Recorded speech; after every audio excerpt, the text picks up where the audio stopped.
नमस्कार, देवभूमि समाचार में आपका स्वागत है। आपके साथ मैं रीना झा बालियान। खबरों का रुख करेंगे, लेकिन उससे पहले एक नजर डालते हैं इस वक्त की हेडलाइंस पर।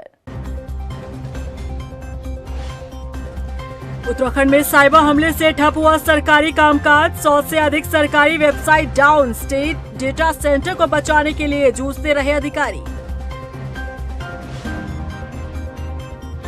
रुद्रपुर में सीएम धामी ने 4 दिवसीय किसान मेले का किया शुभारंभ। केंद्र और राज्य सरकार की योजनाओं की दी जानकारी। कहा किसानों पर सरकार का खास फोकस।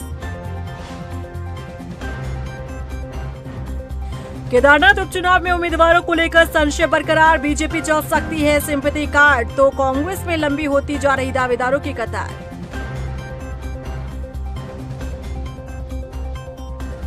उत्तराखंड में अल्मोड़ा खेल महाकुंभ की शुरुआत। ग्राम पंचायत से राज्य स्तर तक होगा खेलों का आयोजन। खेल मंत्री रेखा आर्य बोली, खिलाड़ियों को मिलेगा एक बेहतर मंच।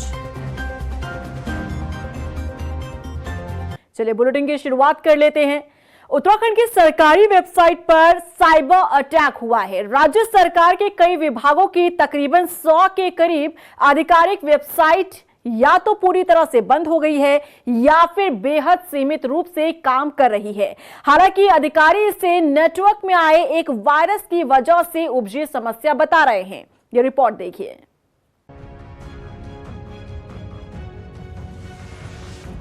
इक्कीसवीं सदी के उस कालखंड में जब सब कुछ इंटरनेट और ऑनलाइन ही हो चला है, उस दौर में उत्तराखंड में सरकारी वेबसाइटों की सुरक्षा राम भरोसे है।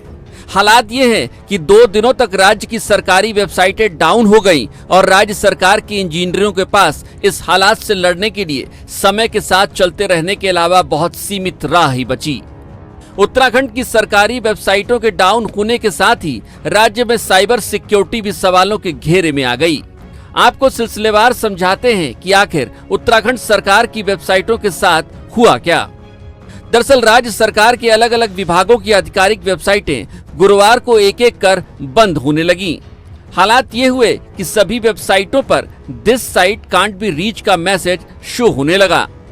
पहले 1, फिर 2, फिर 3 और धीरे धीरे कर तकरीबन 100 से अधिक आधिकारिक वेबसाइटें इसी तरीके से बंद हो गईं।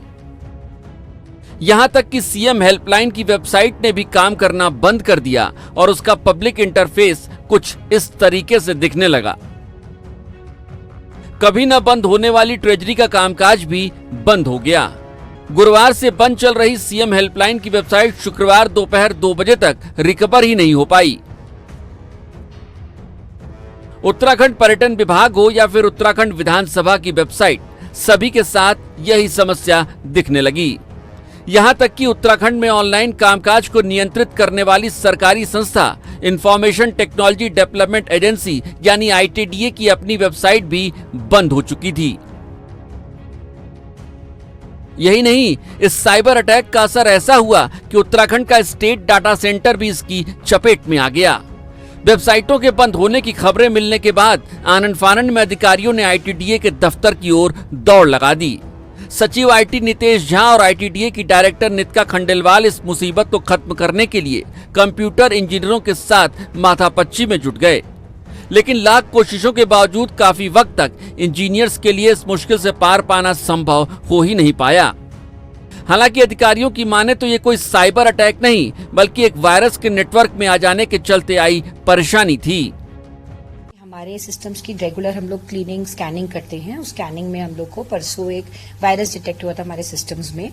कुछ 5 सिस्टम्स में डिटेक्ट हुआ था। एज अ सेफ्टी प्रिकॉशन हमने अपने पूरा डेटा सेंटर को इसलिए फिर डाउन करा है और हम अपने सिस्टम्स की पूरी क्लीनिंग और स्कैनिंग कर रहे हैं, क्योंकि सिस्टम्स ज्यादा हैं। लगभग 700 से लगभग हमारी वर्चुअल मशीन है, उसकी स्कैनिंग में टाइम लेता है। कल पूरे दिन स्कैनिंग चलिए, पूरी रात स्कैनिंग चलिए। आज वो कंप्लीट हो गई है, तो आज हम लोग हल्के हल्के टेस्टिंग करके सब चीज को अप कर देंगे, लाइव कर देंगे। भले ही अधिकारियों के लिए इस परेशानी का नया नाम हो, लेकिन इस तरीके से सरकारी वेबसाइटों के डाउन हो जाने के चलते न सिर्फ अधिकारियों की कार्यशैली सवालों के घेरे में है, बल्कि इस फील्ड के माहिर अधिकारियों की अनदेखी भी एक बार फिर से चर्चाओं में आ गई है। तो क्या ऐसे में माना जाए कि काबिल अधिकारियों की अनदेखी ही इस मोड़ तक ले आई है? उत्तराखंड में साइबर हमले या फिर कहें कि नेटवर्किंग में आए वायरस की वजह से 100 से अधिक सरकारी वेबसाइटों का बंद हो जाने की घटना को हल्के में नहीं लिया जा सकता। ऐसे में सवाल यह है कि क्या राज्य में साइबर सिक्योरिटी किसी खतरे की जद में है या फिर सरकारी मशीनरी में व्याप्त भ्रष्टाचार के वायरस से बचने के लिए सरकारी तंत्र के पास कोई एंटीवायरस ही नहीं है। रिपोर्ट देखिए।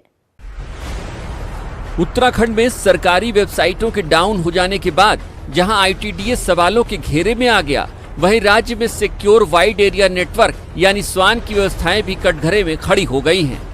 दरअसल पूरे राज्य में सरकारी संस्थाओं को आपस में जोड़ने के लिए राज्य स्तर पर यूके स्वान यानी Uttarakhand secure wide area network की सेवाएं ली जाती हैं।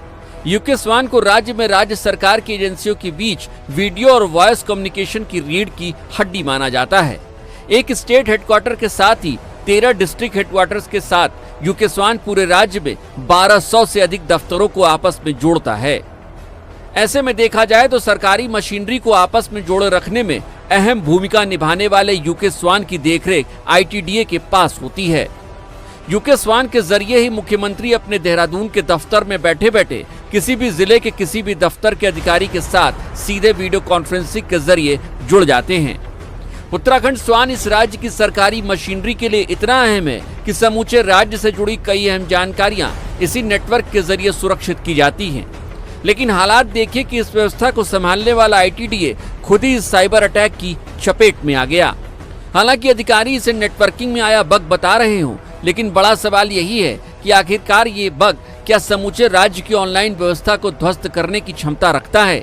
अगर रखता है तो क्या इसे सिर्फ बग भर मान लेना हल्के में लेना नहीं होगा? फिर क्यों न इस व्यवस्था को बनाए रखने के लिए हर साल जारी होने वाले बजट के पिछले कुछ सालों में दोगुना हो जाने पर भी लगे हाथ सवाल उठा दिया जाए। फिर कहीं ऐसा तो नहीं कि राज्य सरकार स्टेट डाटा सेंटर को सिक्योर करने के लिए जिस धनराशि को खर्च कर रही है उसे और बढ़ाने के लिए वायरस वाली राह निकाल ली गई हो, या फिर उत्तराखंड की सरकारी मशीनरी को ऑनलाइन बनाए रखने वाले नेटवर्क में सिक्योर डेटा की जगह सरकारी मशीनरी वाले भ्रष्टाचार के वायरस ने सेंध लगा ली हो और हुजूर को कानो कान खबर भी नहीं हो पाई हो। फिर अगर बात ये सिर्फ बग ही की है तो क्या इस बात से इनकार किया जा सकता है कि ये बग राज्य के डेटा सेंटर तक अगर पहुंच बना लेता तो राज्य के लिए एक बड़े खतरे के तौर पर हो सकता है? फिर अगर ये सिर्फ एक वायरस या बग ही था तो 2 दिनों तक राज्य के कई विभागों की आधिकारिक वेबसाइटें आखिर क्यों बंद पड़ी रहीं? क्यों नहीं इस मुश्किल को चुटकियों में हल कर दिया गया?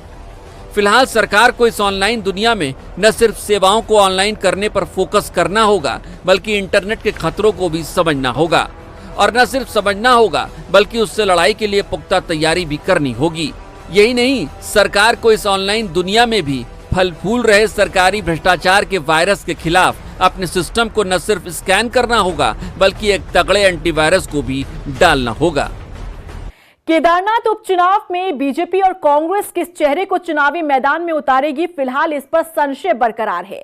लेकिन सियासी गलियारों में कुछ नाम घूम रहे हैं। माना जा रहा है कि इनमें से ही एक नाम पर पार्टी मुहर लगा सकती है। देखिए रिपोर्ट। केदारनाथ उपचुनाव में कौन होगा उम्मीदवार? प्रत्याशियों के चेहरे पर संशय बरकरार, दावेदारों की लंबी कतार।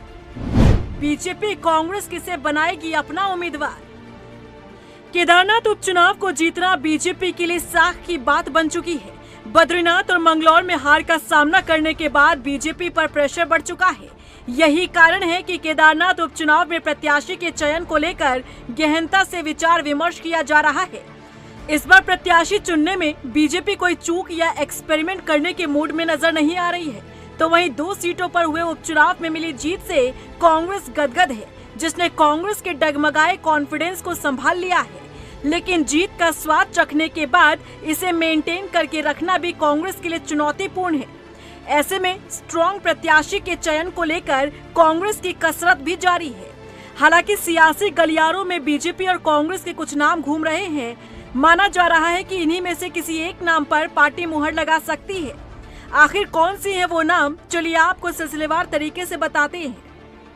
बीजेपी की बात करें तो पूर्व विधायक और महिला मोर्चा की बीजेपी अध्यक्ष आशा नौटियाल का नाम सामने आ रहा है। तो वहीं कर्नल अजय कोठियाल का भी नाम चर्चाओं में है। कुलदीप रावत, शैला रानी रावत की बेटी ऐश्वर्या रावत का भी नाम सामने आ रहा है। अजेंद्र अजय के नाम की भी चर्चा है। पूर्व मुख्यमंत्री रमेश पोखरियाल निशंक का भी नाम चर्चाओं में है। वहीं पूर्व सीएम तीरथ सिंह रावत के नाम की भी चर्चा जोर पकड़ रही है। इन नामों में से बीजेपी किस पर मुहर लगाती है, ये देखना दिलचस्प होगा। हालांकि उत्तराखंड में अब तक का इतिहास ये कहता है कि जनप्रतिनिधि के निधन के बाद जब भी उपचुनाव हुए हैं तो पार्टी सिंपैथी कार्ड खेलते हुए उन्हीं के परिवार के किसी सदस्य को उम्मीदवार बनाती है और अधिकतर ये प्रयोग काम करता रहा है। यदि ऐसा होता है तो केदारनाथ से विधायक रही शैला रानी रावत की बेटी ऐश्वर्या रावत को उम्मीदवार बनाने के चांसेस ज्यादा नजर आ रहे हैं। वहीं मुख्य विपक्षी दल कांग्रेस की बात करें तो कांग्रेस से पूर्व विधायक मनोज रावत के नाम की चर्चा है। रुद्रप्रयाग से कांग्रेस जिला अध्यक्ष कुंवर सिंह सजवान का भी नाम सामने आ रहा है। पूर्व कैबिनेट मंत्री हरक सिंह रावत के नाम की भी चर्चा हो रही है। तो वहीं कांग्रेस के प्रदेश प्रवक्ता शीशपाल बिष्ट का भी नाम सामने आ रहा है। फिलहाल सियासी गलियारों में इन नाम की खूब चर्चा हो रही है। कांग्रेस किस चेहरे को चुनावी मैदान में उतारती है, देखना दिलचस्प होगा, क्योंकि कांग्रेस बीजेपी को शिकस्त देने के लिए भरसक प्रयास कर रही है। बहरहाल देखना होगा कांग्रेस और बीजेपी दोनों ही सियासी पार्टियां किसके नाम पर मुहर लगाती है और कौन किसकी नैया पार लगाता है। रुद्रपुर में मुख्यमंत्री पुष्कर सिंह धामी ने कृषि विश्वविद्यालय में आयोजित 116वें अखिल भारतीय किसान मेले का शुभारंभ किया। इस दौरान उन्होंने महिला समूह द्वारा तैयार किए गए उत्पादों का अवलोकन किया। बाद में उन्होंने किसानों समेत वैज्ञानिकों को संबोधित करते हुए राज्य और केंद्र सरकार की योजनाओं के बारे में जानकारी दी। उन्होंने कहा कि डबल इंजन की सरकार किसानों की आर्थिकी को बेहतर बनाने में जुटी है। ये बहुत बड़ा किसान मेला है और अपने आप में विश्वविद्यालय का भी अपना बहुत बड़ा स्थान है। निश्चित रूप से ये मेले हमारे कृषि के क्षेत्र में होने वाले अनुसंधान, नवाचार, किसानों को मिलने वाली सुविधाएं, जानकारियां, इस प्रकार की चीज़ें उपलब्ध कराते हैं। और यहाँ पर एक साथ हमारे वैज्ञानिक भी मिलते हैं, उद्यमी भी मिलते हैं, किसान भी मिलते हैं और सब मिलकर जब सब पर चर्चा करते हैं तो निश्चित रूप से किसान भाइयों को इससे बहुत लाभ होगा और बहुत लाभ होता आया है। ऋषिकेश में जिलाधिकारी सविन बंसल अचानक राजकीय अस्पताल का औचक निरीक्षण करने पहुंचे, जहां उन्होंने सामान्य मरीज की तरह पहले अपने लिए रजिस्ट्रेशन का पर्चा बनवाया, फिर तमाम डॉक्टर के कमरों का निरीक्षण किया। बता दें कि इस दौरान सीएमएस समेत 4 डॉक्टर अपने कमरे से नदारद दिखाई दिए, जिस पर उन्होंने तत्काल उनका वेतन रोकने के निर्देश दिए। डीएम सविन बंसल ने आईसीयू में ताला लगा होने पर नाराजगी जताई और साफ सफाई की बेहतर व्यवस्था नहीं होने पर अधिकारियों को फटकार लगाते हुए सफाई एजेंसी पर 50,000 रुपए का जुर्माना लगाया। देखिए, जो आज हमारा ऋषिकेश का विजिट था तो उसमें डेलिबरेटली जो सुबह के 2 औचक निरीक्षण थे वो मिसिंग थे, ताकि वो उसमें सरप्राइज एलिमेंट मेंटेन रहे और जो व्यवस्थाएं हैं, जो रोज़मर्रा की व्यवस्थाएं हैं हमारे अस्पताल में, हमारे ARTO ऑफिस में, उनसे हम रूबरू हो सकें। इसीलिए वो बिना सूचना के, बिना किसी शेड्यूल के और कोई इन्फॉर्मेशन ना दिए बगैर वो दोनों इंस्पेक्शंस किए गए और उसमें 2 आवर सरप्राइज एंड डिसमें जो व्यवस्थाएं वहाँ पे देखने को मिली हैं और जिस तरह से पेशेंट्स को ट्रीट किया जा रहा है, दैट इज़ वेरी अनफॉर्चुनेट। वहीं डीएम सविन बंसल ने ऋषिकेश में ही ARTO दफ्तर का निरीक्षण किया। बता दें, निरीक्षण के दौरान खामियां मिलने पर उन्होंने ARTO को व्यवस्थाओं को सुधारने के निर्देश दिए। वहीं निर्देशों का पालन नहीं होने पर कड़ी कार्रवाई करने की चेतावनी भी दी। एक भी कंप्यूटर पे कोई टेस्ट नहीं चल रहा है। जो हमारे काउंटर्स हैं, जो स्क्रूटनी काउंटर्स हैं, उसमें एक भी आदमी जो है काउंटर पे नहीं पाया जा रहा है। तो कहीं ना कहीं पे ये चीज़ें इनसेंसिटिविटी को दर्शाता है, नेग्लिजेंस ऑफ ड्यूटी को दर्शाता है। हमने स्पष्टीकरण कॉल किया ARTO का और इसमें जो संबंधित ARTO ऑफिस में जिनकी डेलिक्वेंसी पाई गई है उनके अगेंस्ट बड़ी कार्रवाई प्रस्तावित है। तो कुछ बड़ी कार्रवाई अवश्य। उधर देहरादून के ADM जय भारत सिंह ने दून जिला अस्पताल का निरीक्षण किया। इस दौरान कई खामियां देखने को मिली। महिला वार्ड में बारिश की सीलन, साफ सफाई ना होना और अस्पताल में चूहे और कॉकरोच को देख ADM का पारा चढ़ गया। ADM ने कार्यदायी संस्था को चेतावनी देते हुए 2 दिन में साफ सफाई व्यवस्था दुरुस्त करने के निर्देश दिए हैं। ADM ने कहा कि यदि व्यवस्था नहीं सुधरी तो जुर्माना और लाइसेंस निरस्त किया जाएगा। हाँ, नहीं, जैसे आप जानते हैं कि कल अखबार में भी एक अखबार में छापा था कि जो कोरोनेशन हॉस्पिटल है, जिला अस्पताल, उसके कई वार्डों में सीलन है और काकरोच, छिपकली, चूहे, ये भी शिकायत उन्होंने लिखी थी। तो उसी के संदर्भ में जिलाधिकारी महोदय द्वारा कहा गया कि मैं आकर इंस्पेक्शन करूं, तो पीएमएस साहब के साथ, चौहान जी के साथ इंस्पेक्शन कर रहे हैं। और ये सच है कि कई वार्डों में सीलन दिखाई दी है, और उस सीलन को देखने के लिए कि सीलन क्यों आ रही है, मैं और पीएमएस साहब की टीम है, मेरे साथ भी कई लोग हैं, उनको लेकर हम छत पर गए हैं। और छत पर भी कूड़ा पाया गया। तो छत जो है वो एक आउटसोर्स एजेंसी है, उनका ऊपर वार्ड है हार्ट जो मैटिना, तो वो उनके पास है। उनको बोला गया है कि वो 2 दिन में उसको साफ करेंगे।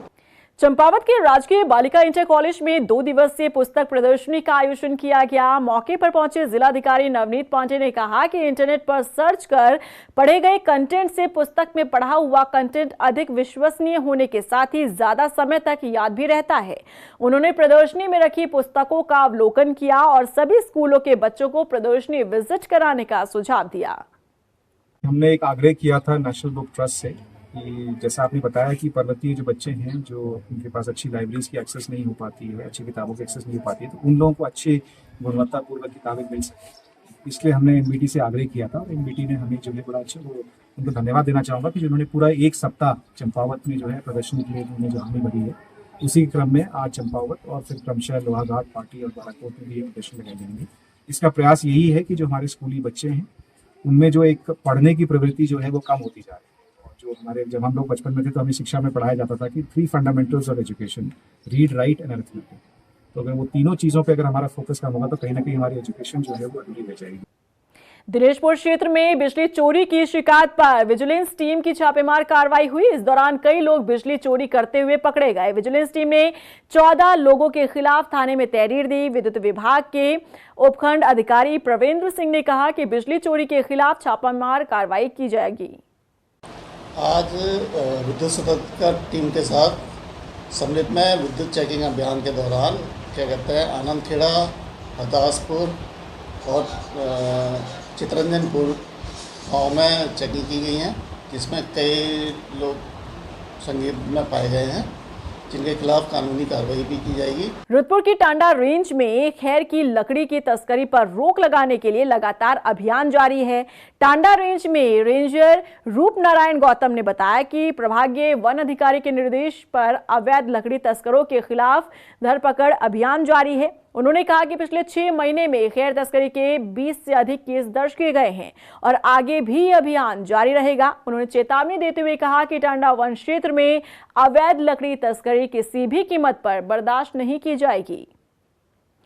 एक तराई का एरिया है, या जो जंगल है हमारे दक्षिणी सराय जो जंगलों का है वो आबादी और डैम से लगा हुआ है। खैर की तस्करी होती रहती है और हमारे द्वारा इस वर्ष लगभग 20 से 21 मामले उजागर हुए हैं, जिनमें कुछ तस्कर जेल भी गए हैं, वाहन सीज हुए हैं और इस दौरान अभी करीब 1 माह के अंतर्गत 2 नावें भी सीज हुई हैं।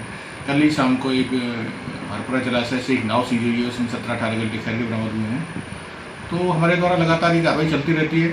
हमारे प्रभागीय अधिकारी महोदय के द्वारा ये सख्त निर्देश हैं कि किसी भी प्रकार अवैध पातन न होने पाए, अगर हो भी जाता है तो उसका शीघ्र अनावरण किया जाए। अल्मोड़ा से उत्तराखंड में खेल महाकुंभ 2024 की शुरुआत हो गई है। खेल मंत्री रेखा आर्य ने इसकी शुरुआत की। आपको बता दें कि यहां पर मशाल जलाकर खेल महाकुंभ की शुरुआत की गई। न्याय पंचायत स्तर की प्रतियोगिताओं से खेल महाकुंभ का आगाज हुआ है। आयोजन ग्राम पंचायत से राज्य स्तर तक होगा और न्याय पंचायत के बाद ब्लॉक, जिला और राज्य स्तर में प्रतियोगिता खेली जाएगी और खेल महाकुंभ का समापन 31 जनवरी 2025 को होगा।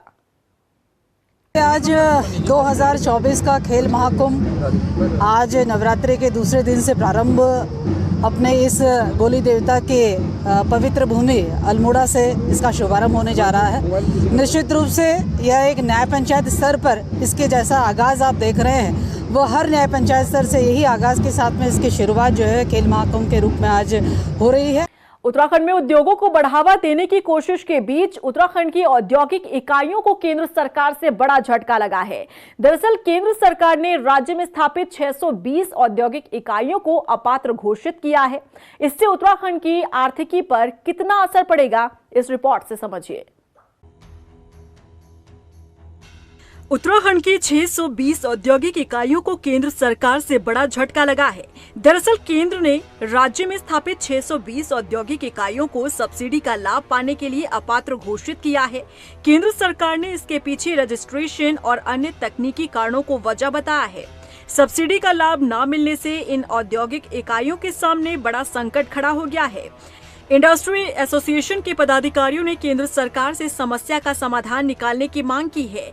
आपको बता दें कि केंद्र सरकार के वाणिज्य एवं उद्योग मंत्रालय ने उत्तराखंड और हिमाचल प्रदेश में निवेश को बढ़ावा देने के लिए औद्योगिक विकास स्कीम 2017 को लागू किया था। इसमें बड़ी संख्या में दोनों राज्यों में नई औद्योगिक इकाइयां स्थापित हुई थी। काफी संख्या में उद्यमियों ने अपनी औद्योगिक इकाइयों का विस्तार भी किया। स्कीम के तहत केंद्र सरकार ने 714 इकाइयों को सब्सिडी का लाभ भी दिया, लेकिन इस बीच विभिन्न तकनीकी कारणों से 620 औद्योगिक इकाइयों को अपात्र घोषित करने के बाद उद्यमियों को बड़ा झटका लगा है। इंडस्ट्री एसोसिएशन ऑफ उत्तराखंड के अध्यक्ष पंकज गुप्ता का कहना है कि 620 ऐसे उद्योग हैं जिनके द्वारा रजिस्ट्रेशन किया गया था, लेकिन टेक्निकल कमी की वजह से उनका रजिस्ट्रेशन नहीं हो पाया है और केंद्र सरकार द्वारा उनको सब्सिडी नहीं मिलेगी। बहुत सारे उद्योगों ने सब्सिडी को ध्यान में रखते हुए अपना इन्वेस्टमेंट उत्तराखंड में किया था। कुछ जानकारी के अभाव में कुछ लोगों ने रजिस्ट्रेशन करा लिया था, कुछ लोग जो है रजिस्ट्रेशन नहीं करा पाए थे और कुछ लोगों ने रजिस्ट्रेशन के लिए अप्लाई किया था, क्योंकि उनके डॉक्यूमेंट्स किसी कारण से पूरे नहीं हो पाए थे तो वो लोग जो है रजिस्ट्रेशन कंप्लीट नहीं कर पाए थे। ऐसा संज्ञान में आया कि इस तरह के लगभग 620 उद्योग हैं जिन्होंने इन्वेस्टमेंट तो कर दिया, पर क्योंकि कुछ टेक्निकल कमियों की वजह से उनको अब जो है सब्सिडी से वंचित रखा गया। ऐसा आदेश जो है भारत सरकार द्वारा जारी किया गया है। बता दें कि केंद्र और राज्य सरकार प्रदेश में उद्योगों को स्थापित करने के लिए हर संभव प्रयास कर रही है।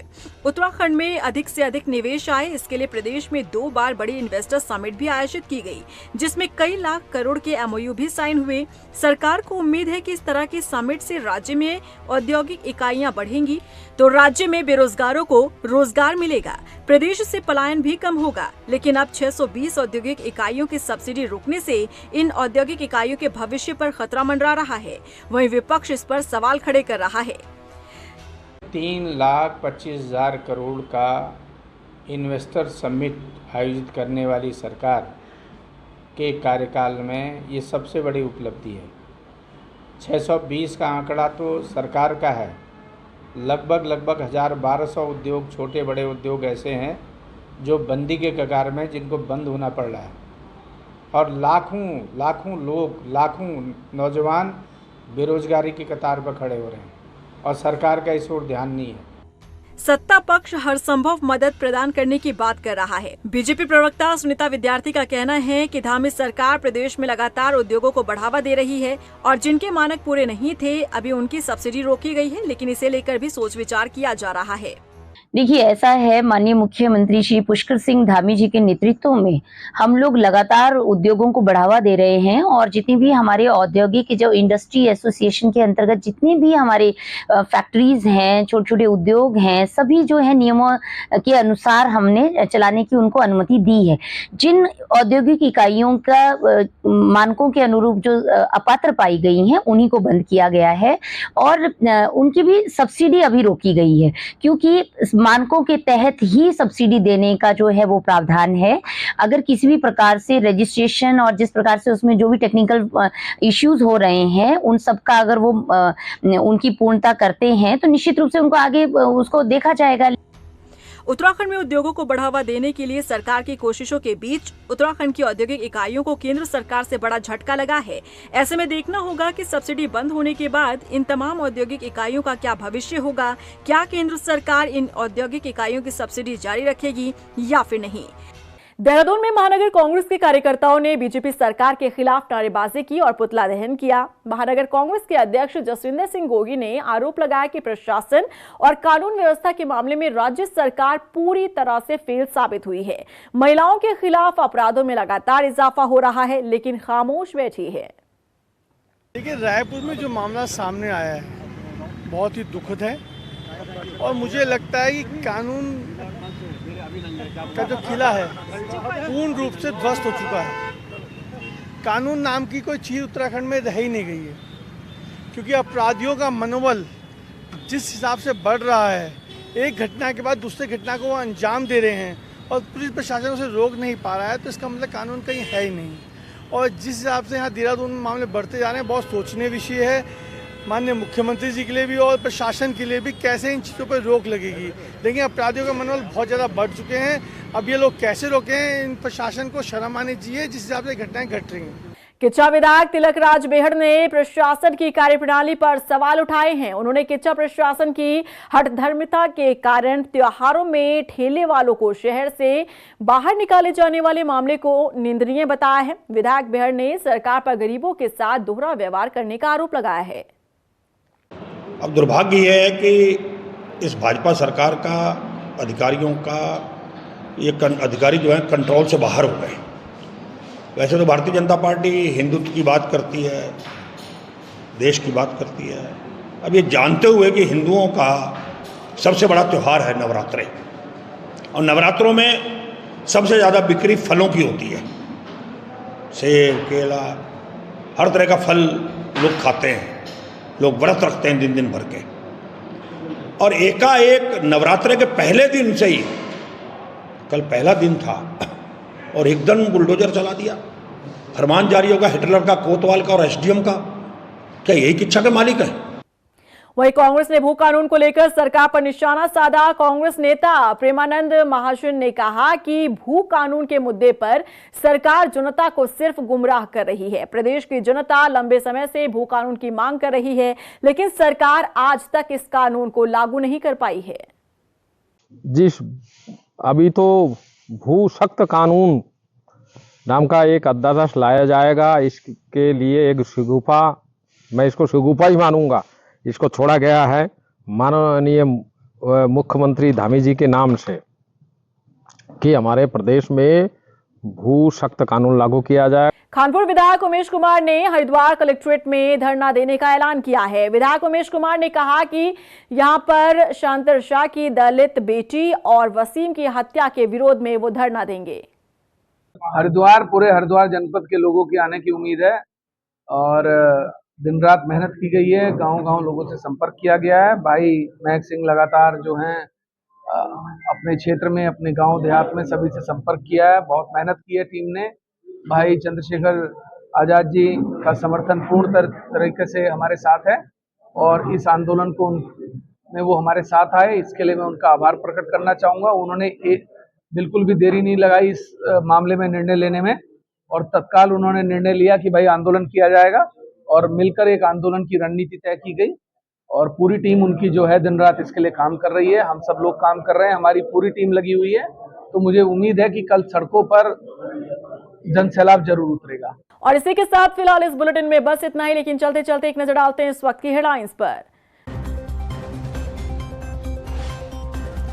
उत्तराखंड में साइबर हमले से ठप हुआ सरकारी कामकाज। 100 से अधिक सरकारी website down. State data centre को बचाने के लिए जूझते रहे अधिकारी।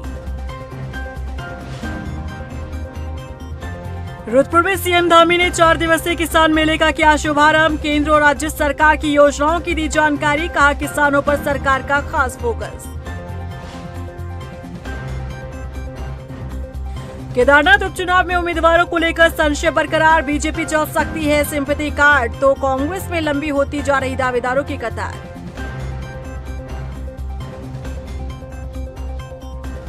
उत्तराखंड में अल्मोड़ा खेल महाकुंभ की शुरुआत। ग्राम पंचायत से राज्य स्तर तक होगा खेलों का आयोजन। खेल मंत्री रेखा आर्य बोली, खिलाड़ियों को मिलेगा एक बेहतर मंच।